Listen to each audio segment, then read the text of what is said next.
മകളുടെ ജന്മദിനത്തിൽ രാത്രി 12 മണിക്ക് കേക്കുമായി വന്ന് വീട്ടുകാർ അവളെ വിഷ് ചെയ്യുന്നു. അന്ന് തന്നെയാണ് അവളുടെ അച്ഛൻ്റെയും ജന്മദിനം. ഇവളാണ് ഒട്ടും സന്തോഷമില്ലാതെ അച്ഛനെ വിഷ് ചെയ്യാതെ ഉറങ്ങാൻ പോകുന്നു. തുടർന്നുള്ള ദിവസങ്ങളിലും അവൾ ദേഷ്യപ്പെടുന്നു. ഞായറാഴ്ച ലോണ്ടറിയിൽ കൊടുക്കാനെന്ന വ്യാജേന ബാഗ് നിറയെ വസ്ത്രങ്ങളുമായി അവൾ വീട്ടിൽ നിന്നും ഇറങ്ങുന്നു.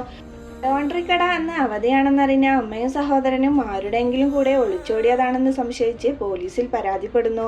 അച്ഛൻ മകളുടെ മുറിയിൽ പരിശോധിക്കുമ്പോൾ ഒരു കത്ത് കിട്ടുന്നു. അതിൽ ദിവസങ്ങൾക്ക് മുമ്പ് അവൾ അറിഞ്ഞ ഒരു രഹസ്യമുണ്ടായിരുന്നു. അച്ഛനോടൊപ്പം കളിക്കാൻ പോയപ്പോൾ ഒരാൾ വന്ന് അച്ഛൻ പണ്ട് കളി തോറ്റ കാര്യം പറഞ്ഞ് കളിയാക്കിയിരുന്നു. 25 വർഷം മുമ്പ് നടന്ന മത്സരത്തിൽ അച്ഛൻ തോറ്റപ്പോൾ ജയിച്ചയാൾ അദ്ദേഹത്തിന്റെ നെഞ്ചിൽ കാൽവെച്ച് അപമാനിച്ചിരുന്നു.